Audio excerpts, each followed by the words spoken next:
Bueno, buenas tardes, hermanos. Bienvenidos. Dios les bendice. Dios les ama. ¿Cómo se encuentran en esta tarde? Cansados, con sueño, asoleados, pero vivos, ¿verdad? Eso es lo importante. Que Dios proveyó, ¿verdad? Y aunque nos tengamos cansados del trabajo, hay que dar gracias a Dios que tenemos un trabajo, ¿verdad? Porque hay gente que no tiene. Y nosotros los que trabajamos, pues tenemos, ¿verdad? ¿Dónde trabajar o qué trabajar? Así que vamos a comenzar hoy nuestro estudio bíblico, hermanos. Estamos en el capítulo 2 de la primera carta a Timoteo. Bueno, la semana pasada, hermanos, terminamos hasta el versículo 10, pero hoy quiero hacer algo que normalmente no hago. Me quiero regresar 2 versículos. Y quiero que hoy empecemos a partir del versículo 9. Capítulo 2 de Primera de Timoteo, del versículo 9. Ya lo vimos la semana pasada, el 9 y el 10, pero hoy vamos a entrar al 11. Pero quise volver como que siento que la semana pasada, no sé si porque ya los vi cansados y ya era noche y como que me apresuré un poco ahí, pero quiero que quede muy bien explicado, que no queden dudas, tanto a los que vienen como a los que también ven de repente los videos por las redes sociales, ya de que son miembros de aquí de la iglesia. Y me gustaría que hubiera una buena enseñanza y una buena interpretación también de estas citas a partir de aquí. Digo, de todas, obviamente, pero de estas en particular no quiero que quede ninguna duda. Así que, si ya tienen sus Biblias, les voy a pedir que leamos de los versículos del 9 al 11. Y dice así la palabra del Señor. Asimismo, que las mujeres se atavíen de ropa decorosa, con pudor y modestia, no con peinado ostentoso, ni oro, ni perlas, ni vestidos costosos, sino con buenas obras, como corresponde a mujeres que profesan piedad. La mujer aprenda en silencio con toda sujeción. ¿Sí? Así que, cuando empieza Pablo, hermanos, leyendo esto, lo decía la semana pasada, versículos del 9 al 11, decía, yo lo explicaba y lo quiero volver a explicar, que hay una palabra con la que él comienza y él dice, asimismo. Y entonces donde dice asimismo, la palabra se refiere a la oración de que los hombres oren en todo lugar. Él viene de decir esos versículos antes, en el 8. Los hombres oren en todo lugar. Y Pablo pensaba que este versículo debe aplicarse en diferentes congregaciones y de la misma forma que el versículo 9. Es decir, que las mujeres se atavíen de ropa decorosa. Ahora, quiero enfatizar mucho esto por las damas que hoy nos visitan, que están con nosotros, nuestras 3 hermanas, 4, perdón, y por las que también nos ven en las redes sociales. Así que, así es como se supone que una mujer cristiana debe de vestir, con ropa decorosa, ¿sí? Sobre todo en las reuniones cristianas, obviamente. Pero la palabra pudor y modestia ayudan a explicar, hermanos, lo que es una ropa decorosa. Porque a veces cuando pensamos o leemos, sobre todo la gente que cae en el error de la religiosidad, piensa que una ropa decorosa, en el caso de una mujer, es un vestido que te llegue hasta la garganta, que te tape hasta las muñecas y que te llegue hasta los talones. Muchos tienen esa falsa idea de que eso es una ropa decorosa, ¿verdad? Pero la palabra aquí, hermanos, enfatiza pudor y modestia. El pudor, mis hermanos, es lo que te va a hacer preguntar, ¿es apropiado para la ocasión? Les pongo un ejemplo. Si fuera un pecado ponerse un short, entonces iríamos a la playa las mujeres con vestidos largos. No, ¿verdad? Porque ponerte un short en la playa es algo normal, pero traerte un short a la iglesia no es correcto. ¿Vamos bien hasta ahí? Entonces, esto explica sobre, ¿es apropiado para la ocasión? Y luego otra pregunta que hacemos es, ¿me vestí o demasiado elegante o demasiado ordinario? ¿sí? Incluso lo usamos también para el mundo, ¿no? De repente vas a una reunión, imagínate que vas a una entrevista para que te contraten, para que te den un trabajo. Y yo recuerdo mucho que mi mamá, cuando en mis años de adolescencia yo buscaba trabajo, me decía: vete bien arreglado, córtate el pelo, polea tus zapatos. ¿Por qué? Porque la primera impresión es lo que cuenta. Entonces, siempre era apropiado ir bien arreglado a una entrevista, ¿verdad? Pero si iba a jugar fútbol, pues no me iba con los zapatos bien boleados o con una camisa manga larga. Entonces, eso es, hermanos, para que vayamos viendo cuándo es apropiado usar esta ropa y cuándo no. Eso es muy importante. Ahora, la modestia pregunta: ¿es mucho o es poco? ¿Sí? De repente también hay gente que sabe medirse en cuestión de que si va a un lugar que es muy sencillo, muy humilde, no va ostentosamente. ¿Para qué? Para que la gente no se siente incómoda, ¿sí? Entonces, la modestia, hermanos, siempre va a buscar un término equilibrado, un término en el que no caiga ni en lo malo ni en lo exagerado, ¿sí? Ahora, cuando Pablo menciona peinados ostentosos, oro, perlas, vestidos costosos, ¿sí? También ahora necesitamos mucho ubicar, hermanos, la época. Y es ahí donde muchos pierden el contexto de las cosas. La época es muy importante. De entrada, las personas que usaban mucho, ¿cómo le llaman ahora? ¿Corsetería? ¿O cómo le llaman, hermanas mujeres? Aretes, todo eso, cadenas. ¿Cómo? Bisotería. Eso. En aquel tiempo, aclaro, en aquel tiempo era muy usado por las prostitutas, ¿sí? Entonces, cuando Pablo dice: no te vistas con collares, oro y todo eso, es porque la gente, si no lo eres, va a pensar que tú eres una prostituta, ¿sí? Ojo, en estos tiempos no. En estos tiempos es hasta elegante que una mujer se ponga eso, ¿no? Pero en aquel tiempo no. Entonces, por eso Pablo dice esto: el oro, las perlas, ¿sí? Ahora, dice Pablo aquí, eran adornos que eran contrarios a los principios de pudor y modestia de su cultura, ¿sí? En aquel tiempo la gente modesta, la gente que tenía ese pudor, andaba muy humilde, hermanos, muy sencilla. Cargaban sus batas, sus sandalias, ¿sí? Obviamente en aquel tiempo no había zapatillas de Andrea ni de ropa de Liverpool, ¿verdad? Pero eran personas muy humildes. Ahora, dice: el cómo vistes refleja tu corazón, ¿sí? Porque si un hombre se viste de forma casual, habla de su actitud. Y de la misma forma, si una mujer viste de una manera inmodesta, dice algo acerca de su corazón, ¿sí? Por ejemplo, hay una cita que dice que no tenemos que ser piedras de tropiezo para los demás. Entonces, imagínense, si una mujer que va al gimnasio, no sé, o que se cuida mucho y tiene un cuerpo, vamos a ponerle escultural, y viene a la iglesia con una ropa muy pegada, una minifalda o un escote, ¿qué va a provocar en los hermanos? Que se distraigan, que piensen mal, porque también habemos gente pecadora en la iglesia. Somos pecadores y somos carne, hermanos, ¿sí? Y la mirada puede traicionarnos. Y lejos de estar concentrados en la oración, en lo que el pastor está predicando, en la Biblia, nuestros ojos ya están puestos en otro lado.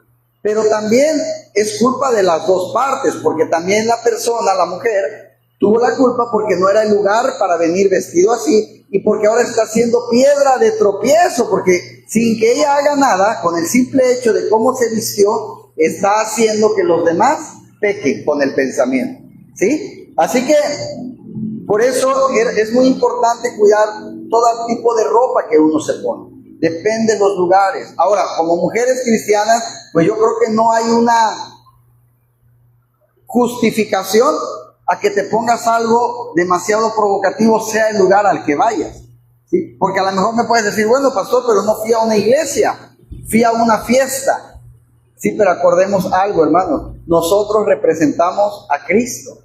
¿sí? Porque la gente va a decir, es cristiana. Aunque estés en la fiesta de los 15 años, de la boda, la familia, la gente sabe que somos cristianos.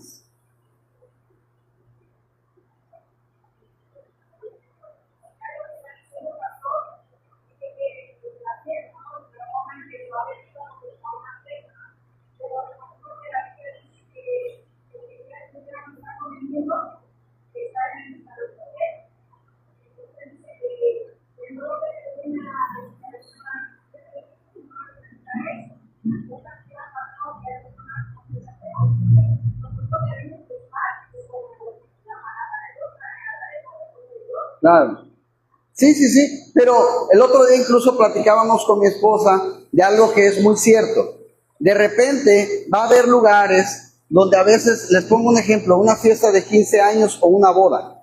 Va a haber lugares donde tenemos que ir por compromiso familiar, ¿sí? Porque no toda nuestra familia es cristiana. Entonces imagínate si la mamá es cristiana y los hijos no, y el hijo se casa, de modo que ellas no voy a ir a la boda porque no es una boda cristiana.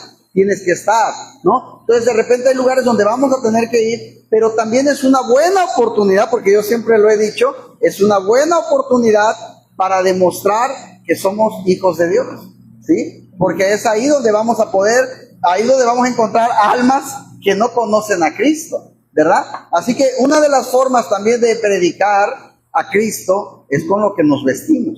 Entonces, sí podemos caer en una contradicción el hablarle a alguien de Cristo e ir a esa fiesta y ir vestido indecorosamente, porque entonces ya no hay congruencia entre lo que predicamos y lo que hacemos, ¿verdad?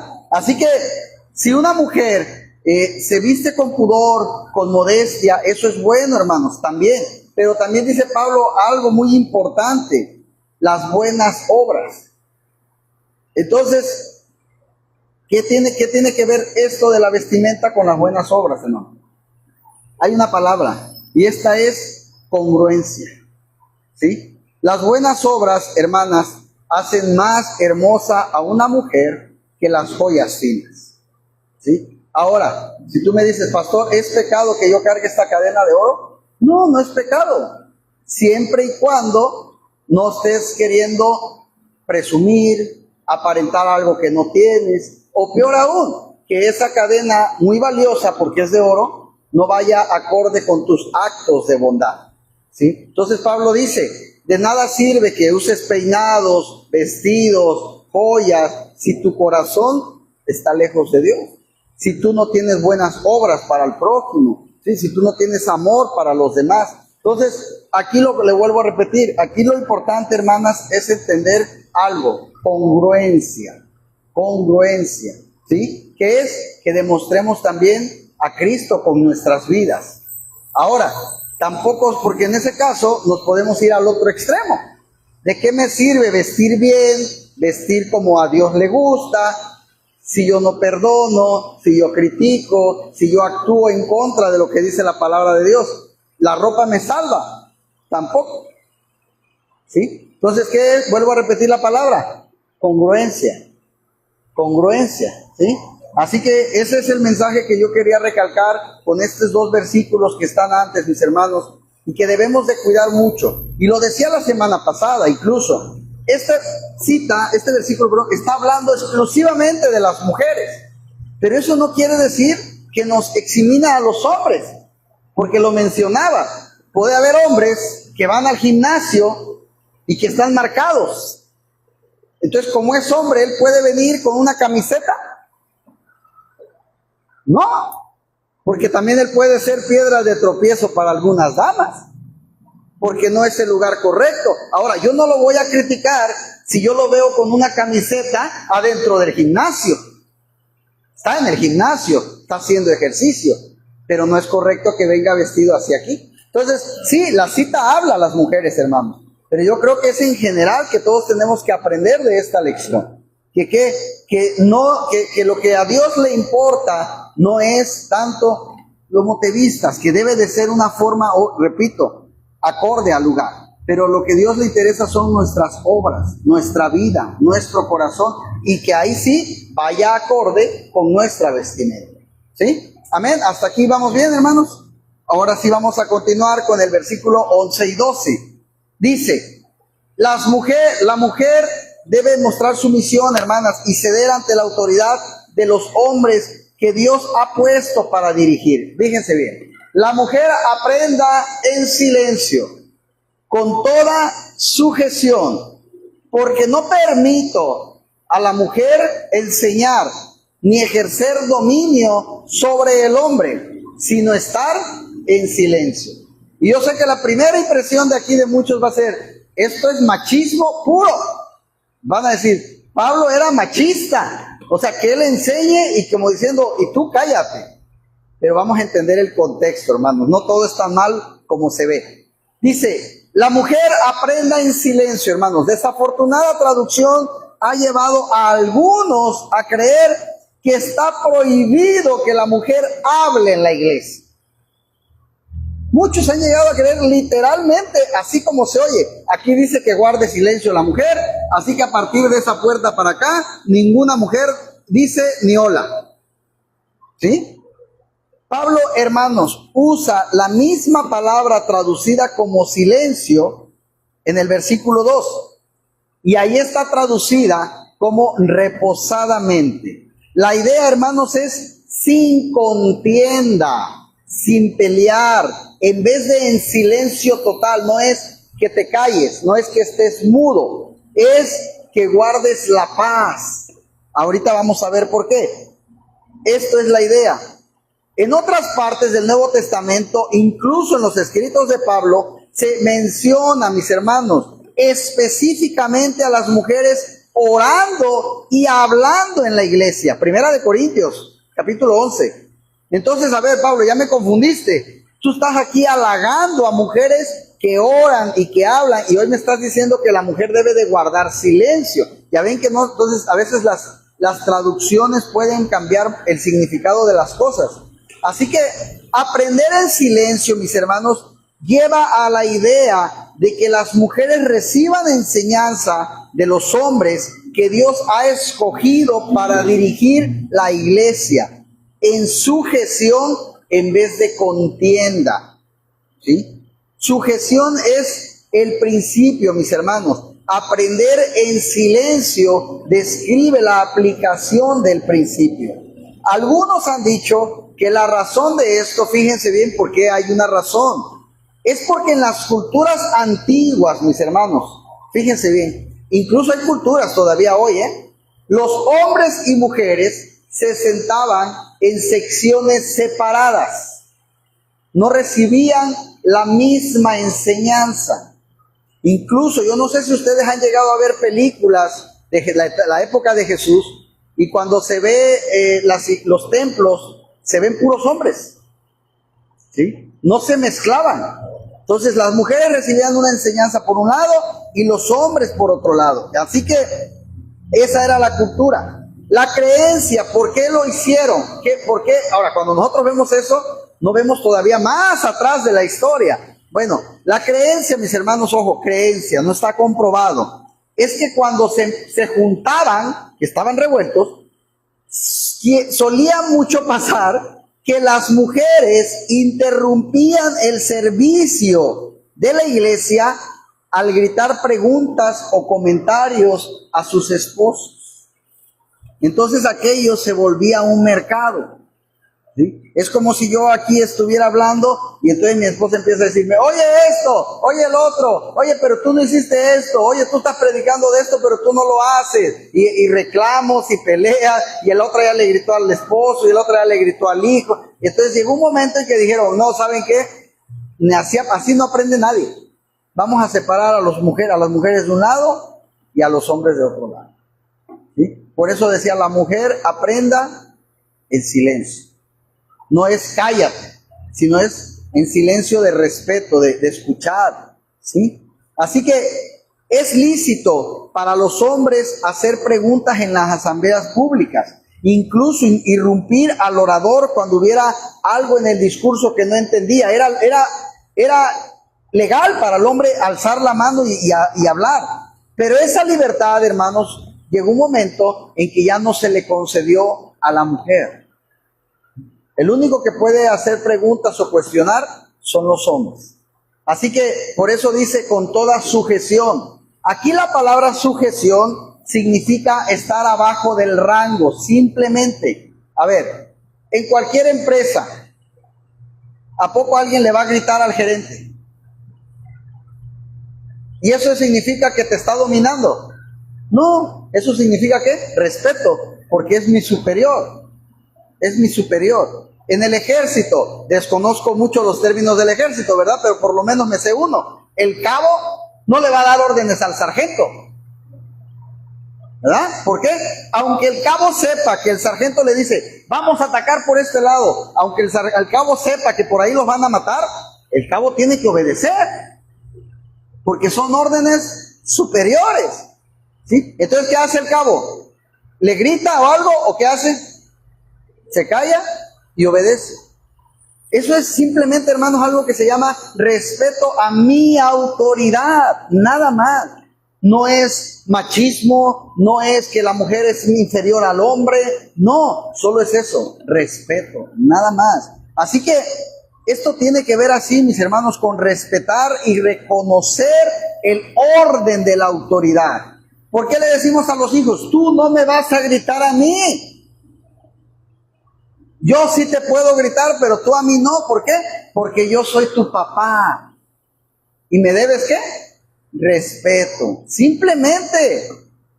¿Sí? Desde luego, hermanos, no significa que los hombres sean más espirituales que las mujeres. No significa que la mujer sea inferior al hombre. No. Cualquiera, les repito, que haya visto, haya leído, haya escuchado hablar a alguien que sirvió en el ejército, saben que hay rangos, ¿verdad? Tiene que ver, hermanos, con orden y con autoridad, no con el valor, no con la habilidad. El cabo puede tener mejor puntería para disparar que el sargento, pero eso no lo hace que le va a gritar, ¿sí? Así que tiene que ver con otras cosas, al igual que un ejército. Imagínense la confusión que habría si no hubiera niveles de autoridad, hermanos. Si no hubiera una sociedad sin sujeción, estallaría el caos. ¿Sí? Que en un lugar no hubiera un orden, cada quien quisiera hacer lo que quisiera, porque no siempre nos vamos a poner de acuerdo, ¿verdad? Así que, por eso dice Pablo, no permito a la mujer enseñar ni ejercer dominio sobre el hombre, perdón. Hermanos, lo que Pablo quiso decir es muy claro. Las mujeres no deben tener el papel de autoridad ni en la iglesia, ni en la casa. ¿Por qué? ¿Porque el hombre lo quiere? No, porque así lo quiso Dios. Dios estableció un orden, ¿sí? Y por ello, ¿a quién creó primero? A Adán. Y después cuando creó a la mujer le dijo, ahora tú serás la jefa de Adán. No, le dijo, ahora tú serás ¿qué? Ayuda idónea. Ayuda, hermanos. La ayuda no es la que va a hacer la chamba. Ayuda es que te va a ayudar con lo que tú ya estás haciendo. Pero ¿quién es el responsable? El que lo está haciendo. El otro es ayuda. ¿Sí? Como se me figura ahorita, ¿cómo le llaman a los ayudantes de los albañiles, mi hermano Víctor? A los ayudantes, ¿chalanes o peones? ¿O peón, no? ¿También? Y ahora de chalán, ¿no? Si la obra sale mal, ¿a quién le voy a reclamar? ¿Al chalán o al albañil? A mí no me importa que el albañil lo puso, yo le voy a reclamar al albañil, porque él es el que tenía ¿qué? La autoridad de la remodelación, ¿verdad? Pero el chalán solo obedeció órdenes y fue su ayuda. Entonces eso es lo que es la mujer para el hombre. Y no lo digo yo, hermanas, lo dice la Biblia. Será ayuda idónea, ¿sí? Así que eso es lo que Pablo quiere decir. Porque el estar bajo la autoridad, mis hermanos, es el principio. No enseñar es la aplicación. Pablo está diciendo que la iglesia, hermanos, no debe reconocer a las mujeres que tienen autoridad en la iglesia con respecto a doctrina o interpretación de las escrituras, ¿sí? No todo lo que habla o enseña una mujer es una violación al orden dado por Dios en la autoridad de la iglesia. Ojo, cualquier cosa que se hable, cualquier cosa que se enseñe por una mujer, debe de hacerse en sujeción a un hombre que Dios designó para dirigir la iglesia, hermano. Y es por eso, mis queridos hermanos, que este es un tema muy delicado y en el que no muchos están de acuerdo, ¿sí? Pero es por eso que en una iglesia la autoridad no puede ni debe ser una mujer. ¿Sí? No es correcto, no es el orden que Dios estableció. Y Pablo lo dice aquí, que la mujer, porque no permito a la mujer, ¿qué? Enseñar. Ahora, pastor, entonces está pecando porque aquí hay hermanas que pasan y predican. No, ojo, no son la autoridad de la iglesia. Incluso ellas están pasando aquí porque primero una autoridad les permitió pasar aquí. ¿Vamos bien? ¿Sí es diferente? No lleva las riendas de la iglesia, que es diferente. Y por eso, mis queridas hermanas, hermanos también, es por eso que lo voy a decir, no existen las pastoras, porque no son bíblicas. No son bíblicas. Ahora, a muchas esposas de pastores como a la mía, les llegan a decir pastoras, pero por cariño, por algo natural, pero no porque realmente sean las encargadas de la iglesia, ¿sí? Y yo, como siempre lo he dicho, y hay ejemplos muy claros, ¿verdad? Si yo me titulo de doctor, estudié en la UNAM, soy cirujano, y entonces resulta que hoy te van a operar y no puedo ir, entonces yo te voy a decir, hermana, Zoila, no se preocupe, va a ir mi esposa, ella la va a operar. Mi hermana Zoila se para de la cama y se va en ese momento, ¿verdad? Porque no por ser la esposa del doctor, ahora también ella es doctora, ¿eh? No, porque ella no estudió. Ella no es doctora. Así que si es esposa de un pastor, no es pastora. ¿Vamos bien? Entonces, pero más sin embargo, hermanos, les repito, cuando lo haces por cariño, no pasa nada. Pero cuando es porque sí es la pastora principal de la iglesia, yo te digo algo, esa iglesia de entrada, para mí, te hablo punto personal, para mí no es bíblica. No es una iglesia bíblica, porque no está gobernada por un hombre, ¿sí? Que es la autoridad. Así que, por eso Pablo dice, no permito a la mujer enseñar, ni ejercer, ojo con la segunda, ni ejercer dominio. En el momento en que yo soy mujer y yo soy la pastora, los hombres de esta congregación están bajo el dominio ¿de quién? De la pastora. Y aquí dice que no puede ejercer dominio sobre el hombre, ¿verdad? Y lo mismo pasa en las casas, hermanos, en matrimonios. ¿Cuántos matrimonios no vemos que la que lleva los pantalones, ¿quién es? La mujer. Y es un orden incorrecto también. El hombre vive deprimido, el hombre vive con miedo porque la mujer casi le pega.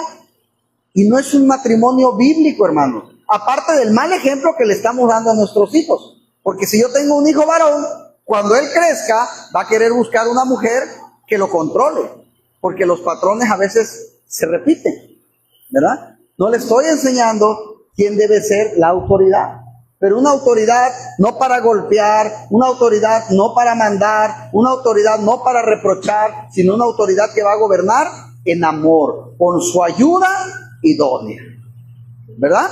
Así es como debe de ser esto, mis queridos hermanos. Así que estos versículos, ¿sí?, hace hincapié, mis hermanos, en el mismo principio. Las mujeres deben actuar siempre bajo autoridad de la congregación. Y en una congregación, sea cual sea, la autoridad siempre es física, obviamente, porque la principal autoridad es Dios. Pero física es el pastor. Lo cual se demostraba, mis hermanos, en la cultura de Corinto al llevar la cabeza cubierta. Por eso es que las mujeres se cubrían también la cabeza, porque ellas no eran autoridad, ellas iban solo a aprender. Por lo tanto, la mujer en la iglesia de Corinto, mis hermanos, fíjense bien, en la iglesia de Corinto la mujer solo podía orar. Y también pasaba, algunas profetizaban, si ellas demostraban estar bajo el liderazgo de la iglesia. Es decir, ¿quién le daba el permiso para profetizar? El pastor. Y ella demostraría esto al cubrirse la cabeza y al estar de acuerdo que ella estaba en sujeción. ¿Sí? No permito, dice Pablo. La fuerza de las palabras de Pablo, mis hermanos, nos desafía a obedecer en este orden en la sociedad actual. Cuando tú dices a alguien, no permito, ¿hay lugar para el chance? No, es una frase muy literal. No permito. Eso aquí no va a pasar. ¿Sí? Y Pablo dice, no permito. Es una frase fuerte, pero que desafía a la sociedad, mis hermanos. Nuestra cultura, hermanos, ha rechazado la idea de que pueda haber diferentes roles para hombres y para mujeres en la casa, para hombres y mujeres en el mundo profesional, para hombres y mujeres en la iglesia. El mismo, hermanos, ¿ustedes se dan cuenta de algo? No sé si ustedes lo hayan notado, pero a partir de cuándo empezó a tomar auge el movimiento de las pastoras. Porque esto no es de toda la vida, ¿eh? ¿Saben de cuándo? Del feminismo, de la liberación feminista. Y entonces ahora la mujer dice, no, eso es machismo, que solo los hombres pueden ser pastores. Porque eso del mundo, del feminismo, ya entró a la iglesia. Y entonces ahora la mujer dice, no, yo no me voy a dejar. Es más, yo sé más que el pastor, yo predico mejor que el pastor, así que yo voy a hacer mi iglesia y yo voy a ser la pastora. Ya no está, la mujer, perdón que se los diga, hermano, pero la mujer ya no quiere ser ayuda idónea, quiere ser autoridad. Incluso que el hombre se someta a su autoridad. Y hermanos, eso no es ir en contra del hombre, ¿eh? Eso es ir en contra de Dios. Porque Dios estableció un orden natural. ¿Sí? Natural. Así que es la realidad. Es la realidad que hoy está pasando. Y en este texto, entre otros, el Espíritu Santo, hermanos, dice claramente que si hay una diferencia en los roles, pero el desafío cultural debe de ser visto en el verdadero contexto, no como una lucha entre hombres y mujeres, sino como una lucha por el problema de autoridad en general que hay en estos tiempos, hermanos. Desde 1960 ha habido un gran cambio, muchos cambios diría yo, en la forma en que hoy vemos la autoridad. Fíjense bien, los ciudadanos, díganme ustedes si es cierto o no, los ciudadanos en la actualidad ya no respetan al gobierno, ¿cierto o falso? Ya no respetamos al gobierno. Yo me acuerdo que cuando yo era niño, a veces una de las amenazas para que te portaras bien era, ahí viene la policía. No sé si a algunos les pasó eso.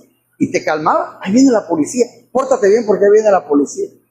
Y yo nunca oía a la gente ofendiendo a un gobernador, gritándole a un presidente. Hoy no. Hoy desgraciadamente esa famosa libertad de expresión la hemos transgiversado, hermanos. Y hoy el pueblo no tiene un respeto por la autoridad. Otra más, los estudiantes ya no tienen el mismo respeto por la autoridad de los maestros. Los que conocen la vida pueblerina o la vida de los pueblos, no de ciudades, de pueblos. En los pueblos, mis hermanos, había dos personas que eran muy respetadas, aparte del presidente, claro. Uno era el sacerdote de la iglesia y los otros eran el maestro de la escuela. Eran las personas más respetadas en el pueblo. Oye, hermanos, los maestros ya no los respetan los alumnos. Ya no hay respeto. Incluso por una llamadita de atención, hoy el niño necesita atención psicológica porque el maestro le gritó. ¿Cuántos de aquí no les tocó un borradorzazo en la cabeza? Desde acá te lo aventaba la maestra aquí. Que pongas atención. Hasta chipote te hacía acá. ¿Le tocó a alguno? A mí sí, me tocó uno una vez. Y a ver, ¿a poco quedamos traumados? Y todavía lo peor, no llegaras a contarle a tu papá o a tu mamá, porque en vez de decirte, vamos a ir a reclamarle al maestro, te decía, pues algo has de haber hecho, y te terminaba de rematar allá en la casa todavía tu mamá o tu papá. ¿Sí o no? Hermanos, hoy el maestro te grita y el alumno está llorando. Y ya mandan a traer al papá. Y el consejo técnico amonesta al maestro de que le va a quitar la licencia por no respetar.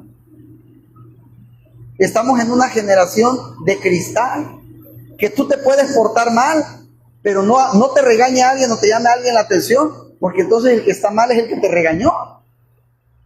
Es la realidad de hoy. ¿Qué cambio de autoridad hubo? Las mujeres no tienen el mismo respeto por la autoridad de los hombres, hermanos. Antes, cuando llegabas a escuchar, era muy remoto que la mujer le pegaba al esposo. Hoy ya hay casos, muchos. Ya no hay autoridad del hombre. Sí, incluso de manera espiritual, yo lo he dicho muchas veces. ¿Quién se encargaba de que la familia buscara a Cristo en los antiguos tiempos? El hombre. Hoy no. Hoy le cedió el lugar a la mujer. En parte que la mujer ha querido y en parte que el hombre ha soltado autoridad. ¿Sí? Otra autoridad.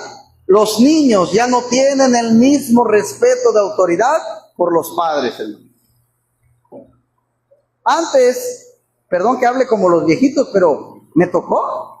Y me tocó ver este cambio.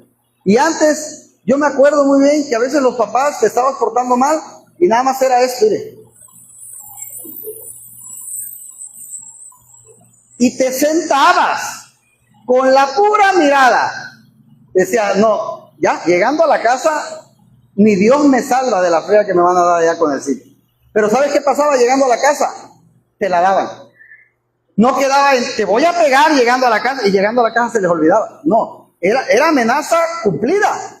Así pasaban 6 horas de que llegaran a la casa, no se le olvidaba a tu mamá o a tu papá que te debía uno. Hermanos, y con la pura mirada. Hablabas y los adultos estaban hablando y te decían, estoy platicando con un adulto. Y estabas calladito. No hacías nada. Hoy está, mamá, papá, mamá, estoy hablando. Pero mamá, estoy hablando. Y se meten en la plática ya también ellos. Antes pasabas en medio de 2 adultos platicando, con permiso. Ahorita de nuevo te empujan. Se ha perdido tantas cosas, hermanos, pero la realidad es que los niños hoy no tienen respeto por los padres. Hoy los niños le gritan a los papás. Hoy los padres dan una orden y el niño le dice, sí, en 2 horas. ¿Quién recibió la orden al último? El papá. Es la realidad. Otra, los empleados no tienen el mismo respeto por los patrones. No hay respeto por los patrones tampoco. ¿Sí? En los trabajos, el empleado le quiere gritar al jefe. Y si me dices algo, te acuso con RH, con recursos humanos. Ya no hay respeto, hermano. Otra, la gente, ya la dije, pero la voy a repetir, no tiene el respeto por la policía. Yo sé que me van a decir, pastor, la policía de hoy no es lo que era la policía de antes. Hoy todos son unos corruptos. Sí, ¿y tú eres muy santo? No, pues tampoco. Antes había respeto por la policía. Y la última, los cristianos ya no tienen el mismo respeto por las autoridades de la iglesia. Y también es cierto. Hoy hablamos mal de los pastores, criticamos a los pastores, decimos es que su prédica no me sirvió, es que yo predicaría mejor, es que si yo fuera el pastor haría mejor las cosas. Y luego, eso tenemos, los que nos dedicamos al ministerio tenemos que estar conscientes que eso va a pasar. Vas a sanar muchos corazones, vas a ayudar a muchos corazones que un día van a terminar hablando mal de ti. Pero es el precio que hay que pagar. Se hablaron, como dicen por ahí el dicho, y es cierto, se hablaron de Jesús, ¿verdad? ¿Qué podemos esperar nosotros? Así que, hermanos, no son muchos los que dirían que estos cambios han sido buenos. En general, la gente no se siente más segura y hay menos confianza en la cultura. La televisión y otros medios de entretenimiento se han vuelto cada vez peor, hermano. Antes tú veías un programa y no podían mencionar ninguna mala palabra. Y si llegaba a haber alguna, recuerdan el famoso ¡pip! Hoy ya no lo censuran. Hoy ves, ya, y después hubo un tiempo, fuimos avanzando para mal. Después hubo un tiempo en que los programas malos eran después de las 9, 10 de la noche. Decías, bueno, respetan a los niños. Hoy no, hoy tú puedes ver algo a las 2, 3 de la tarde, 4 de la tarde, hablar, y escenas que dices, pues no es para que un niño las vea o las escuche. Pero se ha vuelto peor. Nuestra sociedad, hermanos, se encuentra actualmente y avanzando rápidamente hacia una completa anarquía. Un estado donde no se acepta ninguna autoridad y donde lo único que importa es lo que una autoridad quiera hacer o lo que cada persona quiera hacer. Es justo describir, hermanos, nuestro presente como un estado moral, como uno de anarquía. No hay autoridad moral en nuestra cultura. ¿Quién te habla en la tele diciendo lo que es bueno y lo que es malo? Nadie. Hoy todo es bueno. Hoy todo es bueno. Hoy mi esposa y yo, que somos muy dados nos gusta mucho películas, ver el cine. A veces ya me da coraje que no puede haber una película sin que salga una pareja de hombres o una pareja de mujeres. Hoy es normal que la hija de la familia ya anda con una muchacha y entonces la mamá, la buena de la película, tuvo que aceptar que su hija por fin se enamoró de otra muchacha. O que el hijo ya está saliendo con un... Y entonces lo vemos hasta romántico. Y lo vemos, ay, qué buena mamá, mira, al final no lo corrió, lo perdonó. O sea, hay que aceptar todo eso, porque es lo que la sociedad te está metiendo en el cerebro. Acéptalo, es bueno. Acéptalo, es bueno. Acéptalo, es bueno. Es la realidad, hermanos. Esa es la cultura de hoy. Es un estado de anarquía, no hay autoridad. Cuando se trata de moral, solo queremos lo que sentimos y lo que queremos. En un sentido civil, muchos vecindarios de nuestra nación se han entregado a la anarquía. La autoridad del gobierno no es aceptada en algunas partes de la ciudad que están llenas de pandillas. Yo a veces veo las patrullas en la costera y los retenes y yo digo, no, métanse para allá, para la antena, para la postal, para la Zapata, para allá, no. Lo único que importa es lo que uno quiere hacer, hermanos. Debemos ver este incremento de ataque en la autoridad como una estrategia directa de Satanás, hermanos, para destruir nuestra sociedad y la vida de millones de personas. Él está logrando esto con dos ataques principales, hermanos. Primero, la corrupción de la autoridad. Segundo, el rechazo a la autoridad. ¿Sí? Y esta idea de autoridad y de sujeción a la autoridad son muy importantes para Dios, hermanos. Son parte de su propio ser. La primera persona de la Santa Trinidad, ¿cómo se llama? El Padre. ¿Sí? La segunda persona, el Hijo. Y inherente a estos títulos, hermanos, ¿se dan cuenta? Padre, Hijo, hay una ya, desde ahí. Fíjense bien. Hay una relación de autoridad y de sujeción. ¿Cuál es? Padre, Hijo. ¿Sí? El Padre va a ejercer autoridad ¿sobre quién? Sobre el Hijo. Y el Hijo se somete a la autoridad del Padre. Y esto está en la naturaleza de Dios, mis hermanos. ¿Cómo no va a ser la de nosotros? Si está en la naturaleza de Dios, ¿sí?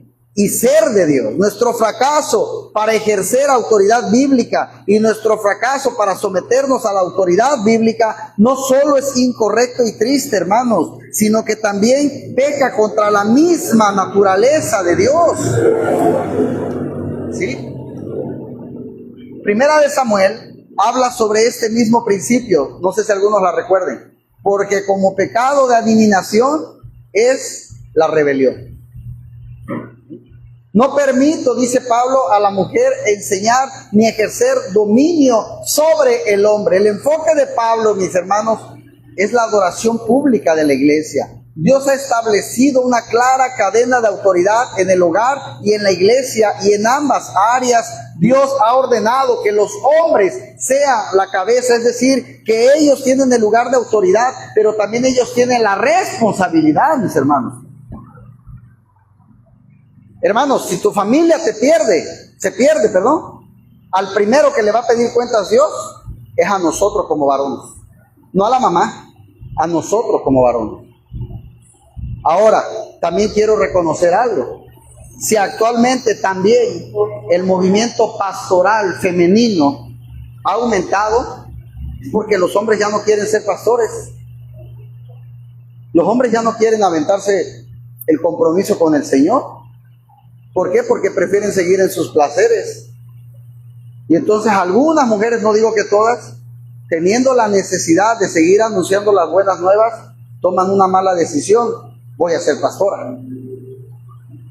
También el hombre ha contribuido a eso, hermanos. También el hombre tiene culpa de eso. Así que es importante entender todos estos conceptos, mis hermanos.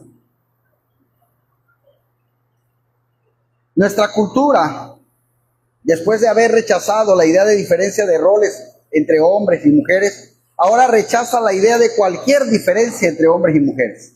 Ahora rechaza esto, mis hermanos. Las tendencias de moda en nuestra cultura se enfocan a hombres que se vean más como mujeres y a mujeres que se vean más como hombres.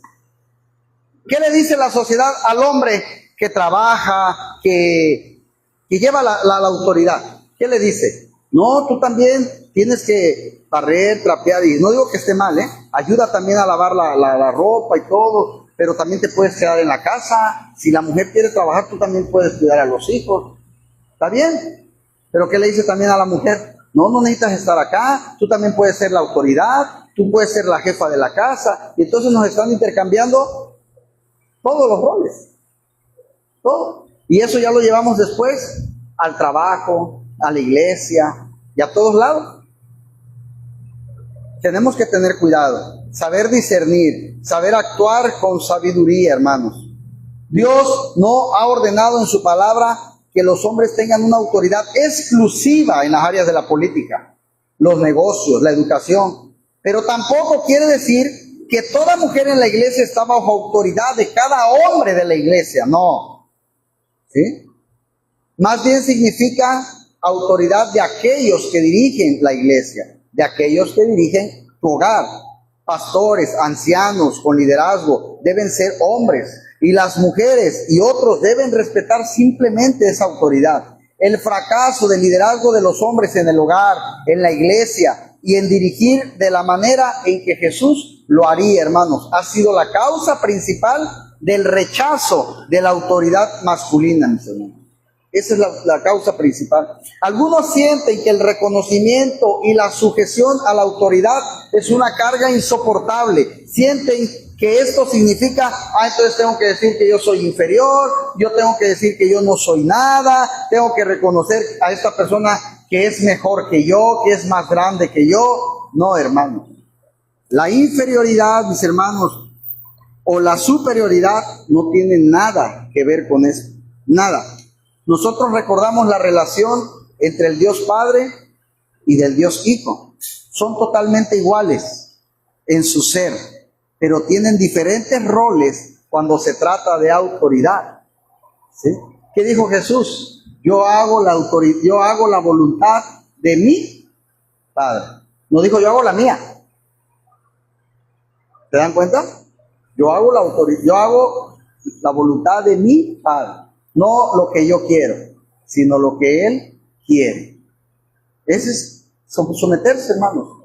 Algunos dicen que la iglesia no puede trabajar o trabajar bien a menos de que sigamos la corriente de nuestra época y pongamos a las mujeres con autoridad espiritual y doctrinal en la iglesia.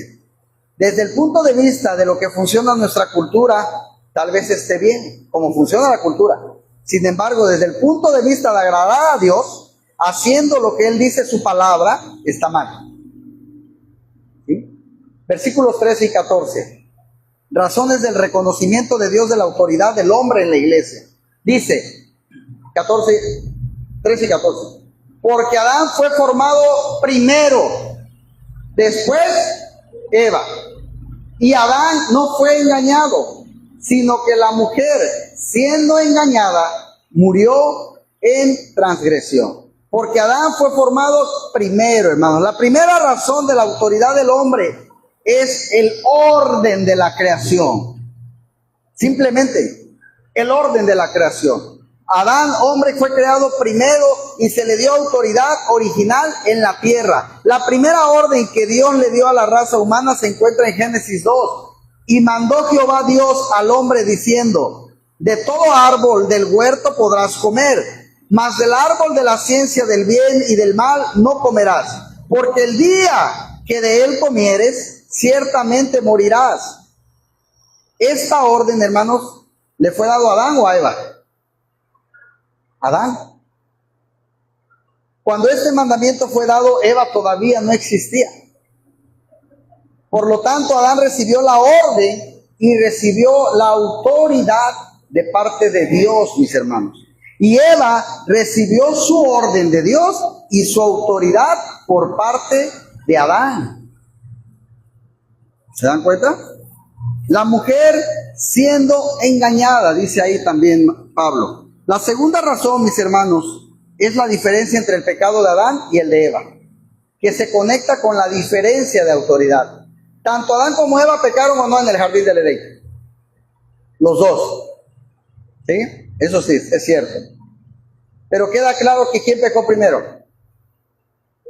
Eva. Sin embargo, la Biblia nunca culpa a Eva por la caída de la raza humana.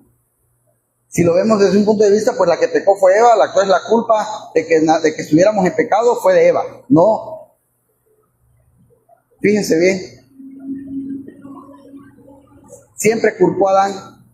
Romanos 5:12. El pecado entró al mundo por un hombre. Por un, ¿qué? Hombre.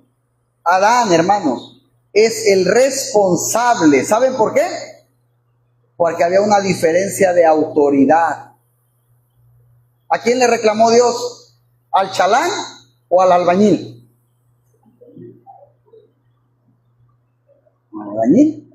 ¿Se dan cuenta? Ahí está claro, hermanos. Así que Adán fracasó en su responsabilidad de una forma más significativa de lo que Eva lo hizo. También Eva fue engañada, Adán no fue engañado, Eva fue engañada, pero Adán pecó sabiendo exactamente lo que hacía cuando se estaba rebelando. Y esto significa, hermanos, que a pesar de que el pecado de Adán fue peor, la capacidad de Eva para ser engañada la hace más peligrosa en una posición de autoridad. ¿Ven por qué a veces la mujer no puede tener esa autoridad? Porque fácilmente puede ser engañada. Así que la facultad de razonamiento de Eva fue rápidamente superada por el argumento de los celos que siente Dios. Un argumento creíble para una naturaleza dominada por la emoción más que por la convicción. Y en términos generales se puede observar que la mujer es más sensible, hermanos, espiritualmente que el hombre. Pero esto puede ser cierto para bien o para mal. Adán, la mujer, Pablo dice en vez de Eva, dando énfasis en el sexo y no en el individuo, porque desea dar al incidente una aplicación general, especialmente en vista de lo que sigue. Significativamente estas razones no dependen de la cultura. Aquellos que dicen, Pablo era un hombre machista en una cultura sexista y no toma en cuenta estas palabras, hermanos, sencillamente no está leyendo aquí lo que dice el Espíritu Santo en las Sagradas Escrituras. Y terminamos con el 15. Sé una mujer cristiana a la luz de la maldición de Eva. Pero se salvará engendrando hijos, si permaneciere en fe, amor y santificación con modestia. Pero se salvará engendrando hijos. Mucha gente considera este pasaje uno de los más difíciles de entender de la Biblia. A primera vista, se puede interpretar de que si una mujer permanece en fe, en amor y santidad, con dominio de sí misma, Dios la va a bendecir teniendo hijos. Lo que no era una promesa pequeña en el mundo antiguo, si recordarán, y lo hemos platicado, la mujer que no podía tener hijos era muy mal vista en aquella época. Sin embargo, hermanos, esta interpretación deja muchas preguntas. ¿Es una promesa absoluta? ¿Qué pasa con las mujeres que han muerto al dar a luz, por ejemplo? ¿Qué pasa con las mujeres pecadoras que han sobrevivido al parto? ¿No parece como una recompensa por buenas obras y que no va de acuerdo con la gracia y la misericordia de Dios? Pero se salvará, dice, engendrando hijos, si permaneciere en fe, amor y santificación con modestia. Algunos han interpretado este pasaje diciendo que se salvará, habla con respecto a tener la vida eterna, ¿sí? Pero esta interpretación todavía es más difícil. Las mujeres se salvan al engendrar hijos, pero solo si continúan teniendo virtudes santas. ¿Y qué pasa con las mujeres que no pueden tener hijos? ¿Se les niega la salvación? Se salvará engendrando hijos, dice. Algunos dicen que Pablo tenía en mente que la procreación, no la enseñanza pública, es la función peculiar de la mujer con la gloria y la dignidad propia de estas tareas, que un hombre no sería capaz de hacer. La idea, hermanos, es que uno debe dejar que los hombres enseñen en las iglesias y que las mujeres eduquen y engendren a nuestros hijos, ¿sí? Que son las mejores para esta tarea. Pero Pablo dice, ¿se salvará engendrando hijos? Una mejor forma de interpretar este pasaje se basa en el griego, en el idioma griego. En el original dice que se salvará en el parto. Esto lleva el sentido, a pesar de que las mujeres fueron engañadas y cayeron en la transgresión o en el pecado a partir de Eva, las mujeres pueden ser salvadas por el Mesías, quien fue traído al mundo por una mujer. De ese parto posiblemente habla. Posiblemente la idea es que a pesar de que la raza femenina hizo algo malo en el jardín del Edén, al ser engañada y caer en el pecado, la raza femenina también hizo algo mucho más grande. ¿Qué? Ser usadas por Dios para traer al Mesías al mundo. ¿Sí? El resumen es este: no culpes a la mujer, hermano, hermana, por la caída de la raza humana. La Biblia no lo hace incluso. Al contrario, da gracias a la mujer porque fue una mujer a la que Dios usó para traer al Salvador. ¿Sí? Fe, amor, termina diciendo, y santificación con modestia. Sobre todo, hermanos, debemos de tener en cuenta esas características positivas. Todas ellas son cualidades que Dios quiere, hermanos, hermanas. Dios quiere que sean evidentes en la mujer, que se vean. Fe, amor, santificación con modestia. Y que la mujer los inculque con eficacia a sus hijos. Porque si tú, mujer, educas estos valores a tus hijos, tendremos una mejor sociedad. ¿Cierto o falso? Amén. Vamos a orar, mis hermanos. Padre, te damos gracias, Señor. Gracias porque nos has permitido estar aquí esta noche reunidos y escuchar la terminación de este capítulo 2, Señor, de esta carta. Gracias, Padre, por seguirnos enseñando y por tocar este tema, a veces tan polémico, a veces no muy bien tomado, Señor. Pero pedimos, Padre, que tú nos des la sabiduría para captarlo y comprenderlo, Señor. Sabemos que ante ti somos iguales, Señor. Sabemos, Padre, también que nos amas por igual, pero también sabemos que tú has designado ciertos roles, ciertas funciones y ciertas tareas a cada género en específico. Ayúdanos a desarrollar tanto a hombres como a mujeres las tareas que tú nos has encomendado. Gracias, Jesús. Bendito seas. Amén y amén.